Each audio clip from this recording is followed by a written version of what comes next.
안녕하세요. 금융투자 하고 싶어도 엄두가 안 나는 금융소비자를 위해 매월 금융투자 신상품을 소개하고 해설하는 시간입니다. 오늘 컨텐츠 커버 그림은 H2 수소가 CO2 탄소에 안발을 걸며 항복을 받기 직전입니다. 무슨 상황이냐고요? 네, 다가오는 수소경제의 미래를 담아봤습니다. 이달의 신상품 주제는 바로 수소경제입니다.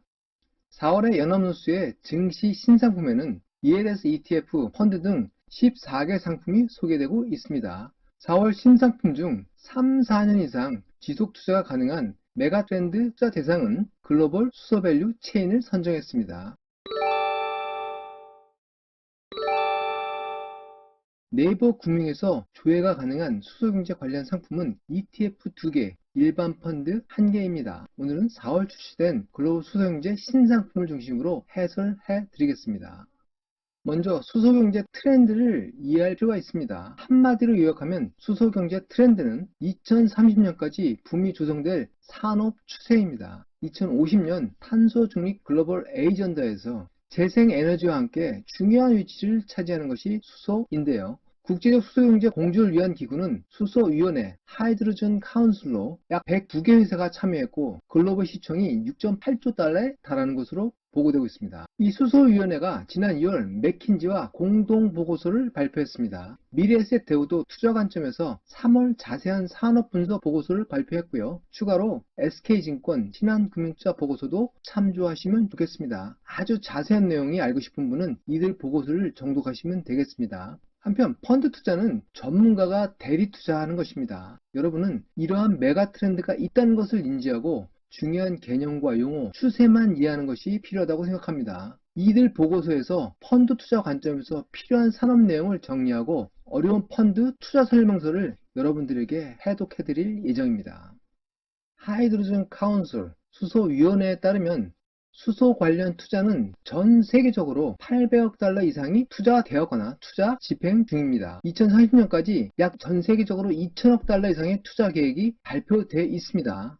또한 2030년까지 클린수소 생산 능력은 폭발적으로 증가 추세에 들어갈 것으로 확인 가능합니다. 장기적인 투자 규모와 생산량이 정해졌다는 것은 꼭 필요한 산업 트렌드로 인정되었다는 뜻입니다. 이렇게 수소가 주목받는 것은 첫째, 그 경제성이 급격하게 개선되고 있기 때문입니다. 2030년까지 생산 단가가 60% 이상 급격하게 절감되면서 손익분기에 도달될 것으로 추정되기 때문입니다. 수소 수입국인 한국과 일본도 생산국 단가보다는 다소 높지만 전통 에너지에 비해 경제성은 확보할 것으로 예상됩니다. 다음 두 번째 수소가 주목받는 이유는 더 이상 물러날 수 없는 글로벌 탄소 중립 정책의 추진과 그 핵심 사업으로 수소의 부각입니다. 유럽, 미국, 중국, 일본 세계 주요 강국이 수소경제 도입을 위한 중요 정책으로 채택하고 있습니다. 한국도 2월 5일 수소경제 육성 및 수소 안전관리에 관한 법률을 제정하는 등 수소경제 도입에 기민한 대응을 하고 있는 상황입니다. 세 번째는 수소경제의 확장성에 주목하고 있습니다. 최초에는 수소를 직접 연료로 자동차 연료 전지에 사용할 것으로 주목했는데요. 현재까지 수소차 개발은 상용차 시장에서 절대적인 에너지 효율을 인정받고 있습니다. 한편 한국현대는 수소차 시장에서 세계 수위의 입장을 유지하고 있는데요.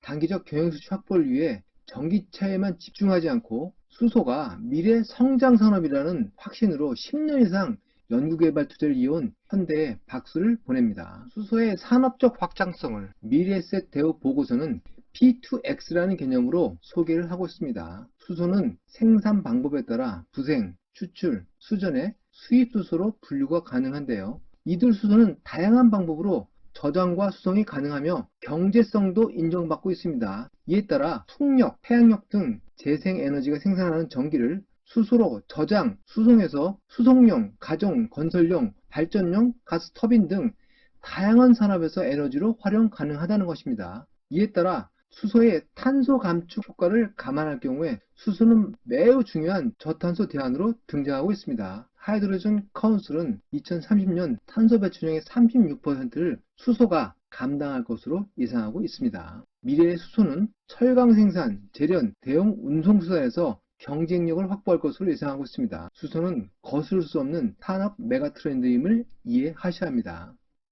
수소경제의 메가 트렌드를 이해하셨다면 다음은 수소경제 투자하는 상품의 투자 설명서를 해독할 순서입니다. 투자 설명서는 일반인들이 이해하기 아주 어렵습니다. 그렇기 때문에 해독이라는 표현을 드리는 겁니다. 계속 저하고 반복적으로 읽으시면서 조금씩 이해해 나가시면 언젠가는 스스로 투자 설명서를 이해하실 시간이 올 것입니다. 금융의 어학연수라고 생각하시면 되겠습니다. 투자 설명서는 간이 투자 설명서와 본 투자 설명서 두 가지가 있습니다. 간이 투자 설명서는 주로 상담용으로 활용하는 것으로 본 투자 설명서를 축약한 것입니다. 이 컨텐츠에서도 간이 투자 설명서를 중심으로 설명을 드리고 필요한 내용을 투자 설명서에서 인용해서 설명드리겠습니다. 이번 상품명은 글로벌 수소 밸류체인 증권 투자 신탁입니다. 증권 투자 신탁이라는 건 펀드의 법률적 용어입니다. 또는 집합 투자 기구, 수익증권이라는 용어를 쓰기도 합니다. 이 상품은 모자형 펀드, 패밀리형 펀드인데요.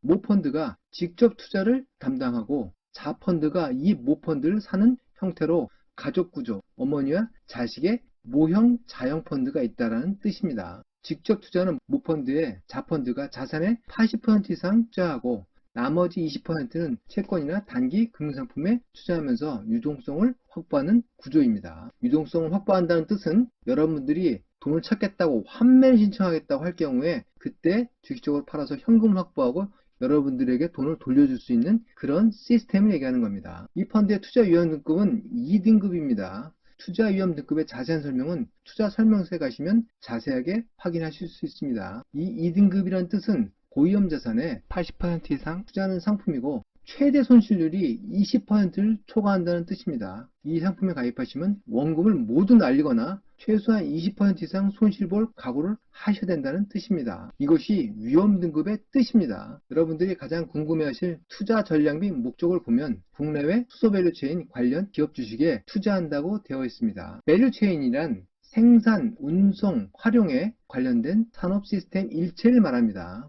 뉴스에 자주 나오죠. 밸류체인, 금융투자 하시는 분들은 꼭 기억해 두실 용어입니다. 한편 구체적인 투자 방법은 원 투자 설명서를 보셔야 확인 가능합니다. 투자 설명서에 직접 투자를 담당하는 모 투자 신탁의 투자 프로세스를 소개하고 있는데요. 투자 종목 선정은 미국 금융 데이터 분석 업체인 팩트셋이 담당하고 있습니다. 팩트셋, 아주 외신 뉴스에 자주 등장하는 금융 분석 업체입니다. 주로 S&P 500의 분기 실적 추정 보고서가 발표될 때 전반적인 분석 결과가 외신을 통해서 자주 인용됩니다. 그만큼 유명한 업체지요. 이 팩트셋은 빅데이터 분석을 통해서 주요한 키워드의 노출도를 분석합니다. 전 세계 4만 8천 개 기업의 사업 보고서, 실적 발표, IR 보고서, 분석 리포트에서 키워드를 검색해 수소경제 테마와 관련이 높은 섹터와 기업을 발굴합니다. 이른바 유망 투자기업 유니버스를 발굴하고 제공하는 것입니다. 이런 방법을 통해서 팩트셋 하이드로전 이코노미 인덱스를 산출하고 이 펀드 자산운용사에 제공합니다. 팩트셋과 자산운용사 간에 정보 제공 계약이 있다는 것을 알 수 있습니다. 그 비용은 당연히 펀드에서 나가겠죠. 여러분들이 내시는 겁니다. 이 팩트셋이 제공한 지수 내의 종목을 대상으로 펀드는 분석하고 최종 투자 종목을 선정하게 됩니다. 한편 펀드 매니저는 지수에 포함되지 않는 종목을 재량에 따라 선정 가능하다고 표기하고 있습니다. 국내 기업 주식 같은 경우는 펀드 매니저가 정보 입수하기가 더 유리하겠죠.